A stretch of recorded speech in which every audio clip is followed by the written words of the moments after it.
Welcome. New episode. This is after our first preseason game. So, welcome. I am excited that we are in preseason and that Man United is almost back. I think we should be leaving tomorrow for the US tour. From what I believe, right? Let me double check that. And then I think our first pre like other our next preseason game. Okay, that is on Saturday against West Ham. Okay, so we play West Ham next.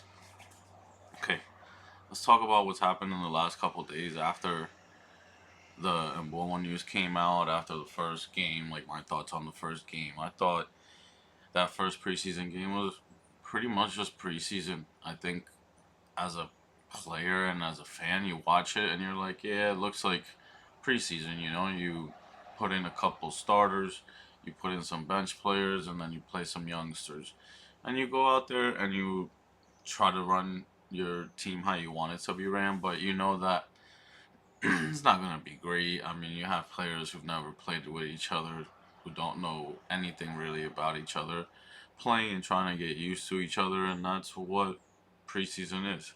So, in that aspect, the fact the results I don't really care about until probably like the last two, maybe the last preseason game, just because that's when we're actually gonna probably see like our like starting 11 play 70 minutes, 80 minutes, and then we could maybe like judge on the score. But there were things that I really enjoyed about that game. There were things I didn't enjoy. Obviously, not scoring is something I didn't enjoy.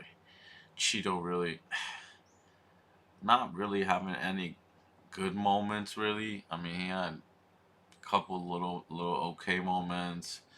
A moment where he's turning, taking a shot off of Cunha.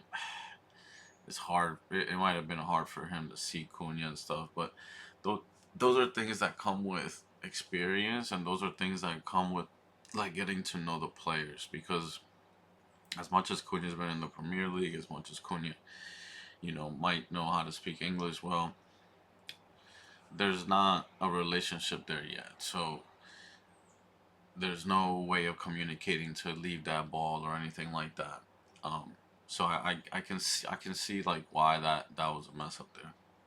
But then you could also see what limits some of our players in the system that Amarin wants to play. For example, first half you have Mazraoui trying a couple of these crossfield passes and just doesn't have anything on them. Couldn't get it to the player. They were off target. So you see there why I personally don't think Mazraoui would be an answer for us at any position really. I think he's a good player. I think he's a very quality player, but I don't think he's good enough to really be that guy in our team, like a starter or a right wing back or right center back, because his passing it leaves a lot to lack. Like everything else about him is good. His IQ is good. His calmness on the ball is good. His dribbling is good, but his passing it just leaves something to be desired. Same thing with Dallo, kinda. Like Dallo's good going offensively supposedly, but he like doesn't cross the ball enough for my liking. In the second half, that pass to Hoyland and his decision making on that whole play just pisses me off. The pass to Mason when we had that nice like break in the second half, like there's just some things that these players just cannot do, man. Like everybody blames Rasmus, for example, in that game, and you look at that game, and he's yelling at Dallo after the play that I'm talking about, and when you look at that play when Rasmus decides to start making that run, Dallo has a pretty easy pass into a very good, dangerous area for Rasmus to run onto it and maybe hit one time or have to just take one quick touch and shoot. But he decides to wait. He decides to take another touch and then wait and then honestly make a shit pass because he tries to hit it outside the foot. it's like a bad pass. It's going away from the goal. Rasmus is on his weaker foot, so now you're going away from goal on your weaker foot. You're not gonna be able to put much power onto the shot. Like the IQ of Dallo is non-existent in my opinion. He's just a great athlete. I think the reason why he's still there and why he plays for us is he's a great athlete. He is. He's fast. He's strong. Quick. All that good stuff. But as like an IQ or a player, like he's not a soccer player, not a football player in my opinion. He's just an athlete. He's an athlete that can play soccer and that plays soccer. He's not like a football player. So like I don't know, like there's just those things, right? But then you see like those things and how they're gonna be when we have our starting 11. I think because that back three that started the second half, I think that's our back three for the season. Unless Leach is somehow ready to go, just because you could tell the passing was so much better in the second half coming from from the back three. They're the ones that are gonna have to make very serious passing, and so are the wingbacks in this system, because there's gonna have to be that breakthrough pass. There's gonna have to be that switch of play from one side to the other. You can see that there's space there. You could see in the second half how Lenny just kept pinging the ball, and there was space. There's space for Dorgu there. And I think our wingbacks, once they get used to it, when they're coming back to check and they can maybe look inside and try to switch that ball, there's space there just from previous games I've watched from Sporting and like how they played. You could just see like that there's a lot of space there. So um, I think with our starting 11, you're going to see a little bit more of that. But in this game, I think you saw kind of like good things from certain levels, but not as a collective, right? Like in the first half, I thought like our front, like Cunha, I thought played pretty well, given the fact that there wasn't too many passes to him in the right spaces. I think our team doesn't necessarily know when to get him the ball and how to get him the ball yet, just because they haven't played with somebody like that yet. So it's gonna be good to really see, you know, that involve. There was a little quick pass that, for example, it was a pass where he came in and Luke Shaw seemed to take a little time, and he's like, "You gotta give me the ball, like pass me the ball quick so that I can turn and go at these people. You're waiting too long for them to get in position or to get closer to me, and at that point it's gonna be harder." Like those are the things that have pissed me off about like somebody like Luke, for example, even Harry Maguire at times when we've played. There's been no sense of like urgency. Like they get the ball and they're just kind of hanging around, and then they'll pass the ball. It's like, yeah, but you just gave the whole defense time to get back and defend and get in position or get closer to the person that you're eventually gonna pass the damn ball to.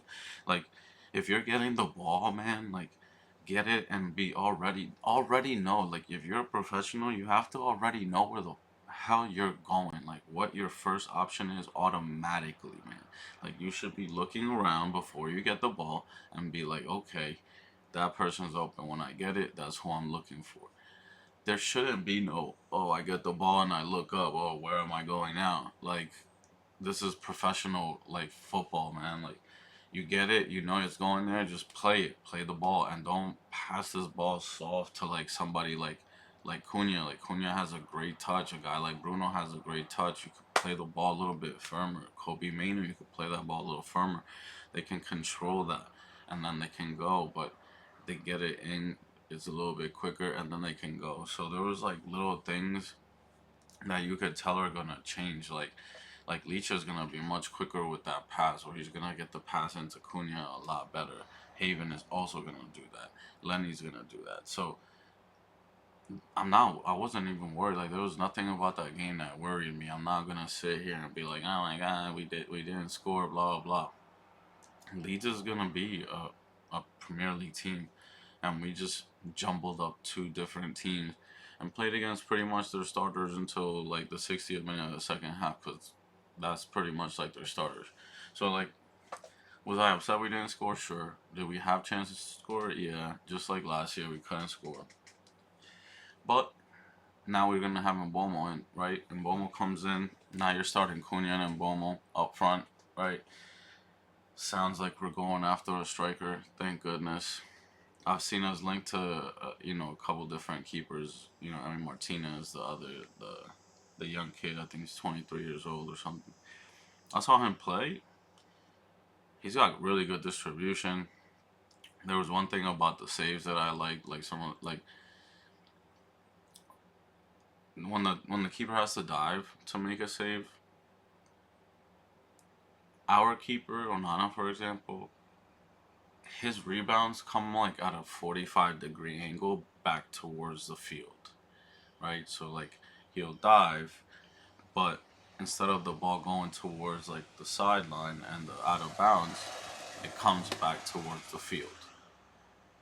And this kid, at least the young kid I saw, his saves when he saves those when he has to dive, they're going out wide where they're supposed to. Like the Gea was great at that. It was like you dive and you push the ball away from the goal down the like side down the line, not back towards the field, because it just creates problems when it goes back towards the field. Someone can be coming in and they can just shoot and score because you're down on the floor as a goalkeeper. So that type of stuff is the type of stuff that Onana just pissed me off. Obviously, the mistakes have been kind of bad, but I could live with those if the rest of his saves were at least looking like a goalkeeper. I think he just looks like a player who became a goalie. Like that. That's all that I get from him as a goalkeeper. I think he's like solid, but I don't think he's a goalkeeper. I think he's a player who ended up becoming a goalkeeper. Also, the distribution on the kid that I saw, his distribution was really good, like with his both his feet and his like arm. So that was something that I did enjoy watching while I was watching like his highlights. So I mean, it sounds like we're not done. So if we can get a striker and we can get another goalkeeper, I mean that's a fantastic, fantastic transfer. Like summer transfer for the position that we're in as a club, and like the amount of money that we've had to be able to sell. Now let's talk about sell. We just sold Marcus Rashford. Really good bit of business. I mean, we haven't sold him obviously. He's out on loan, but really good bit of business. We get rid of his contract from our books. We're not paying him anything. There's a It sounds like from what Fabrizio was saying yesterday in one of his videos that we put in one of those other clauses where if he's returned and they don't buy him with that buy option they have, that they're gonna give us some money, just like what happened with Sancho happened with Chelsea. So honestly, that's a good bit of business. If we haven't been able to find a club to buy him, so what's the next best option? To not pay him for the whole season. And what did we do? We did that. We are not gonna pay him. We have they have a buy clause, 30 mil, whatever it is, and if they don't, then they have to pay us something. That's really good bit of business. You get rid of his pay for a whole season, and if you don't buy him, you get some extra money in that deal. I have no issues with any kind of deals like that. If we cannot sell the player, like, what can we do? If nobody's there to put the money down, there's nothing that we could do. Now it does look, and hopefully Sancho's gone as well. I think Juventus made an offer, so let's hope that actually goes through. I don't care what we sell him for at this point. I just need him out, and we need whatever money we can get for him in, so that we could try to use it towards another team. The Bomo deal, being able to pay that in 4 installments, fantastic, fantastic. Gives us enough time. Gives us enough leeway this transfer window to try to see if we could get somebody else and hopefully, a good striker. Um, but I don't know. Everything while it's taken a long time has felt really good. Honestly, it has felt like we've done really good business, and I can't be mad at it. Now it's time for us to see. This is the reason why I wanted Amarim to play his style all the last season when he came in, because I knew we were gonna have like 80 to 90% of this team still being here this season. So they needed to get used to the style of play. We needed to get used to the way we played. And now, now they're a little bit better at that style. Now they just have to bring a couple players in and get them used to that style instead of everybody getting used to it at the same time. So I do believe we're gonna play better with our starting 11. The only problem is we're not gonna be that deep if we pick up injury, and that I think is part of the reason why we saw the teams we saw in that first game. He needs these youngsters and these players on the bench to play with each other and get used to each other as well as the starters because I mean anything can happen unfortunately and God forbid like there are any injuries. We're not gonna have that many players on the bench to cover and be, you know, great at their position. And the level is gonna most likely drop if we pick up a few injuries. It's just gonna suck. But at least that starting 11 and a couple of those people on the bench, it's looking good. It's looking like a team that like we're building a team, like a real team. So I'm excited about that. I'm really excited to for them to finally announce Mbomo like through Manchester United because I mean, come on, it's been days, so I just want to see that before because he has to be joining our traveling team. He has to be on that on that plane tomorrow if we leave tomorrow. So, um, I'm just excited about Mbomo finally getting on the field. I I really feel like we're gonna have a solid team and that we might have gotten lucky that we're not gonna play like European football. I really for like us as United fans and wanting to like finish. I think we finished top six. I think that's where we're going towards. I think that's where we land, like top six. As of right now, I think if we get a striker, top four is possible. But right now, I think top six should be the goal. You know, top it's gonna be tough. It's gonna be tough to get into that top six. I'm not gonna lie. You know, Liverpool's gotten better. City got better. Arsenal might still get better. You know, depending on a forward if they get one. The teams have gotten better, and Chelsea got better. They bought. You know, I think João Pedro going there is. I think João Pedro's a good player, man. He's a good player. So you know they're gonna be dangerous. The Premier League is gonna be tough. It's gonna be tough, and we can't just think that just because we got Mbomo and Cunha that we're somehow just gonna win the league or something. I will say that if we get a striker, I think we definitely finish top four. I don't think we compete to win the title, but I do think we're finished top four. Now, I wouldn't put it out of the picture of us competing, but I wouldn't think that we would. I think we're still a little bit too far away from the likes of Liverpool and City because Rodri's coming back for City and they've bought some players. They're gonna be better. Rodri's is a beast, man. He won the Ballon d'Or for a reason, so it's like they're getting a new signing technically. Like he's coming back, so they're gonna be tough. Liverpool and City are gonna be extremely tough, and then yeah, I mean after that, those two positions for top four, there's a lot of teams that are that are gonna be going for it, and a lot of like pretty good teams. So it's gonna be interesting. But do I think that our results and everything is gonna be more like much better this season? 100%, 100%. I like the second half of Amarim's like season last season, like the from the Ipswich game on, we were very good. We were creating, we were playing much better. We just couldn't score. And now you just brought in two players that have proven they can score and that have proven they could put goals away, right? So that's gonna improve us regardless. Like we scored how many goals between Garnacho and Amai last season in the Prem? I think it was like 12. Cunha and Mbomo gave us 35. So we're replacing 12 with 35. 13 more goals last season. I mean that puts us probably inside the top 10.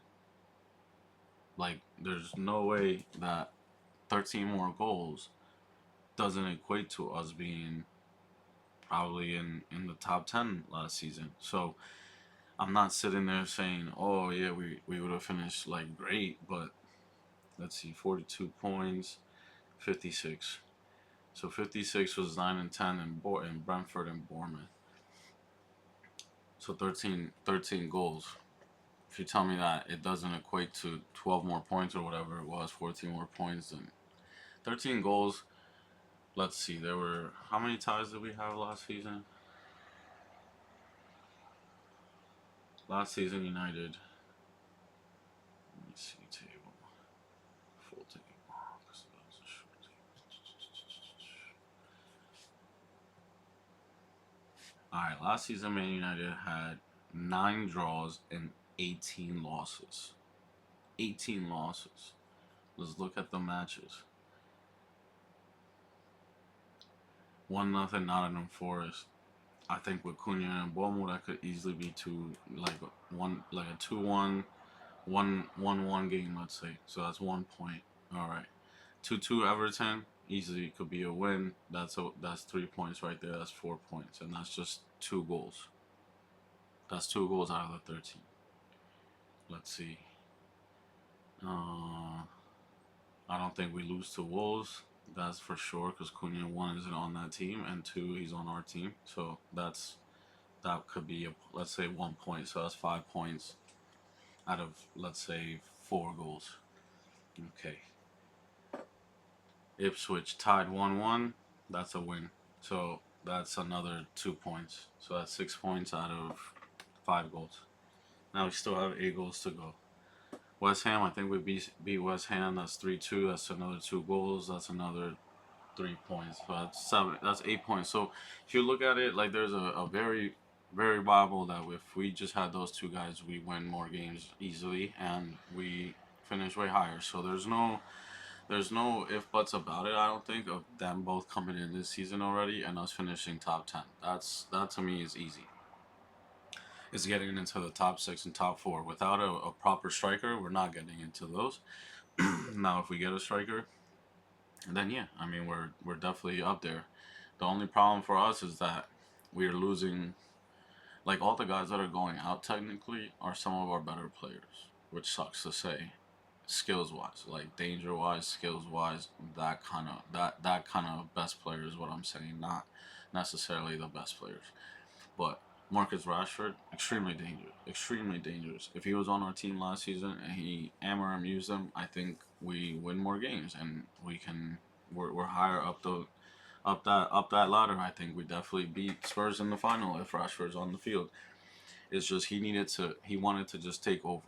He wanted to completely switch everything and start that from last season, and I applaud him, and I think it was the right decision. But him, Garnacho, Sancho, even Anthony, those are all attacking players that have skill, and like, you have to replace them for the team to be better, and that's why I don't think we have enough to challenge or anything. We're getting rid of too many players that are the only dangerous and skills ones, and we don't have enough money and time to get new ones in and to assimilate them with the team. So I think next year we will compete for the title, but this year I think we're gonna be much better, and people will start to be like, okay, Man United might really be back if they get a couple more players next season, and I think we will. So that's where I'm at right now. Check back in after next preseason game, and hopefully another signing. But yeah, let's go Manchester United, baby. Let's go. We're not that far away. We're not that far away. Let's get it. The season's almost here. Let's go. FA Cup and top 6 this year. Let's go.